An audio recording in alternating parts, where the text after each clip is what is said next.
Bro, this comment. So I get a lot of comment on my social media, and most of them are kind of generic and all the same.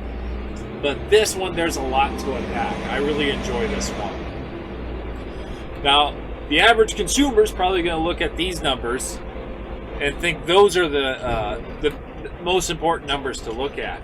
But me, as someone in the industry, this is the number I want to look at. 7 haulers. That is a huge red flag. If you want to know if there's good or bad service in the place, check how many haulers are in the area. That's what's going to determine where I'm like, ooh, this is going to be a disaster. Because this is going to be a little counterintuitive to the idea of capitalism.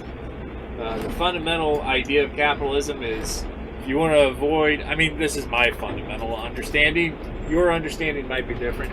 But my fundamental understanding is if you want less monopolistic power, the more competitors you have, the better the pricing, the better the service.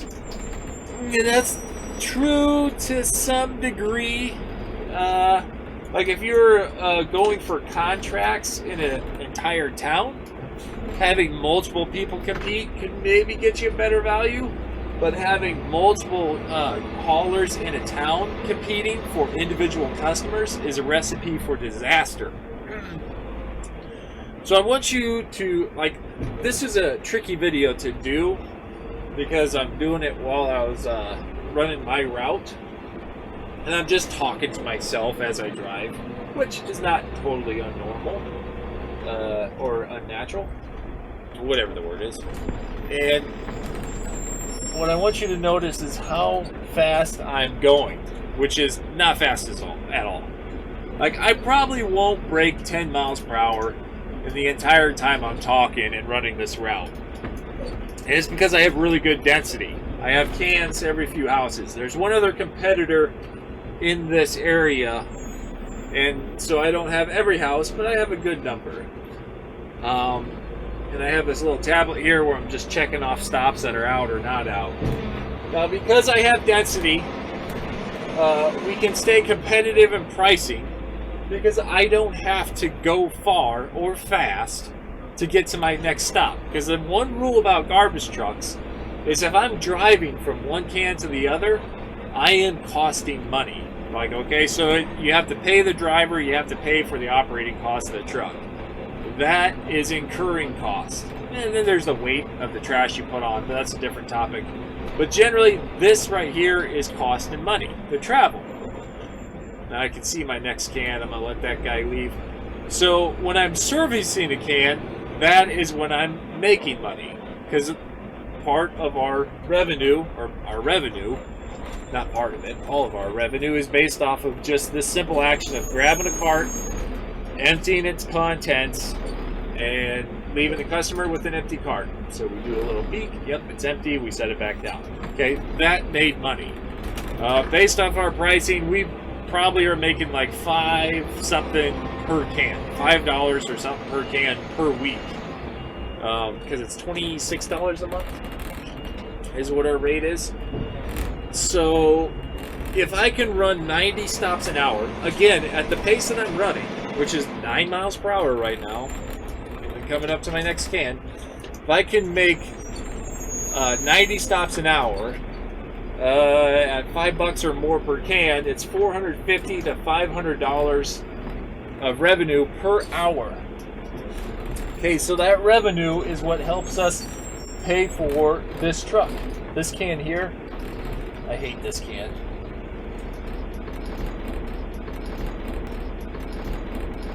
See how I had to pop the top? I do charge extra for extra cans because I had to like squeeze it to get that tab to open up. Otherwise, it will not empty.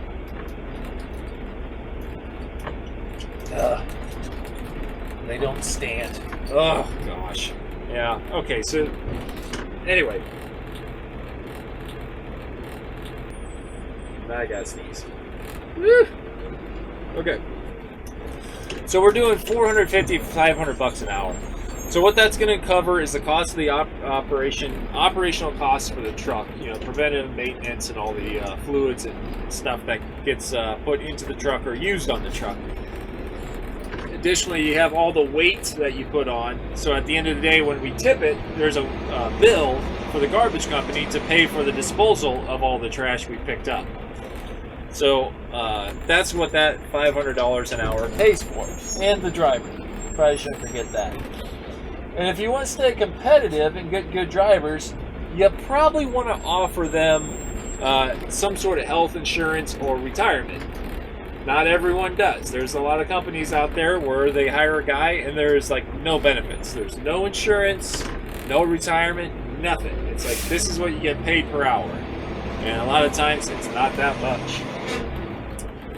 Now, if we had 7 other haulers to compete with, where we're having to give away more service just to be more attractive to the customer. Maybe we'd say, oh, everything outside of the cart is free, which would completely negate the idea of using trash carts and generally create more litter. But let's say we're like, oh, we just want people to find us more attractive. And we make all the same promises every garbage company makes. That people make in those environments, those 7 haulers in one environment. And then we still wouldn't have the route density to get that revenue up per hour. So all the routes, we wouldn't have any meat and potato routes. Because every garbage company is going to have a route where it's like, hey, that's our bread and butter. That's what pays the bills around here. Because it's got really good density and it's ran efficiently with an experienced driver. That's the route that makes a company money. Then there's going to be routes where it's like, I don't know why we still run that route. Because it's not very profitable.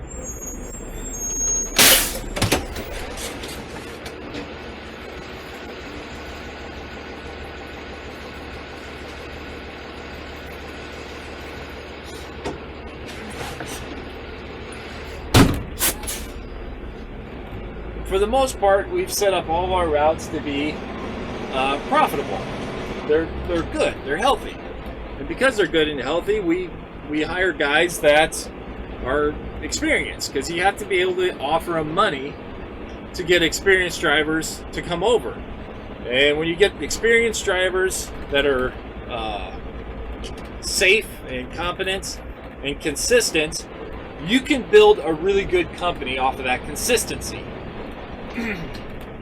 So our customers are generally pretty happy with the service because it's consistent.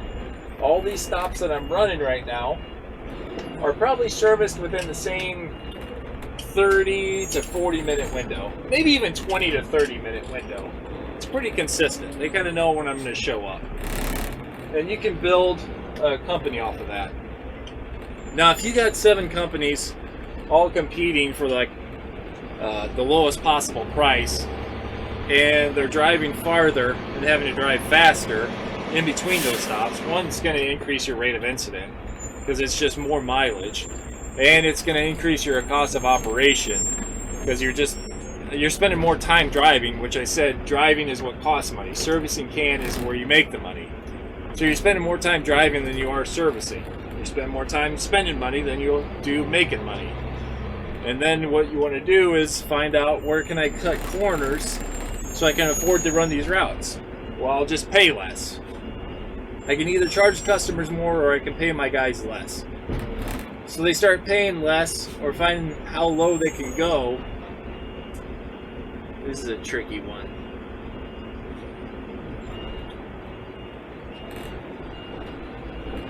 So they start trying to figure out, how low can I go on my payroll? Well, the quality of guys you start to get when you see how low you can go is generally not that good. You're not going to get the guys that are experienced or very competent or consistent with running garbage. Sometimes you're probably running a rear load operation where you're trying to find slingers that ride the back, and they burn through those guys off quite often. Most rear load operations I've seen, they burn through those slingers.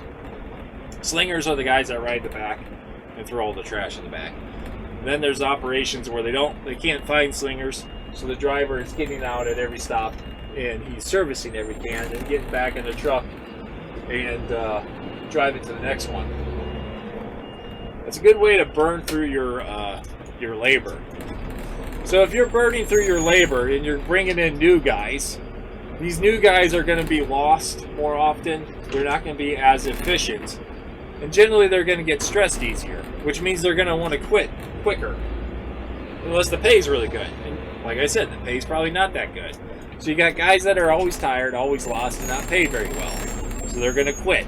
So you make tall promises to the next guy that fills the spot. And then he runs the route for a month or so, and he finds out, you know what, this is not what I was told it was going to be. So they quit. And what happens to your service quality? Well, there's inconsistency in your service quality. You got guys that are skipping stops because they can't find them. Or maybe there's not even an address on the tablet. They're using route sheets, and they're not even looking at it. So they just say, well, I went up and down that street. So if it was out, it was out. I don't know where it's at. And, so they end up skipping stops. And then customers complain where it's like, hey, my stuff's not getting dumped. Well, it's because you're getting new guys that are inexperienced and not very good running stuff. It's not that they can't get good. It's just that they kind of have to be ran through the gauntlet a little bit to get to that point of being good. And no one's going to run through that gauntlet of getting good if the pay sucks. So when I see there's 7 haulers in an area, I'm like, oh man, that is a recipe for a disaster. Like, customers are not going to get the better service. They're not going to get the better pricing. Because like I said, you're driving more of the time. So you have to keep creeping your rates up. And the competitors are all watching each other thinking, who's going to be the first one to raise the rates? Someone's got to raise the rates. Because we can't get more customers. Because they're constantly cycling between all the competitors. So we really can't build a consistent base in which we can grow and keep our prices solid. So they're all kind of playing the game of chicken, who raises rates first. And then when one does it, all the other ones will. This is all stuff I've seen before in competitive places. They're constantly watching who's doing what. There's probably, and then I wouldn't be surprised if you saw a guy in one uniform show up in another uniform at a different company. So customers and employees are all changing companies on a rotational basis. So, yeah, 7 haulers in one area, not good. I don't know. I don't even know how many stops I ran since I started talking about this. But again, like I said, you've been watching me run this route as I explain what's happening. I am not driving fast. And I think I've gotten out a couple times. I probably cut those out just because it's boring or it doesn't make good content. So I've gotten out a few times. But generally, like this is a nice, solid base in which you can build a business out of. We're not going crazy. We're not going nuts. You don't see me flooring it. Actually, I broke 12 miles per hour just now.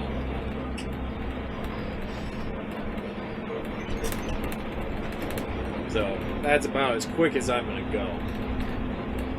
Anyway, yeah, that's my takeaway. This probably won't be the most popular video on the platform, but it gives you some insight as to understanding some of the stuff going on with the garbage companies, whether there's one or multiples. And I've covered it in a different video where I talked about the 3 types of service, and I think there's actually a 4th one. I forgot what it was.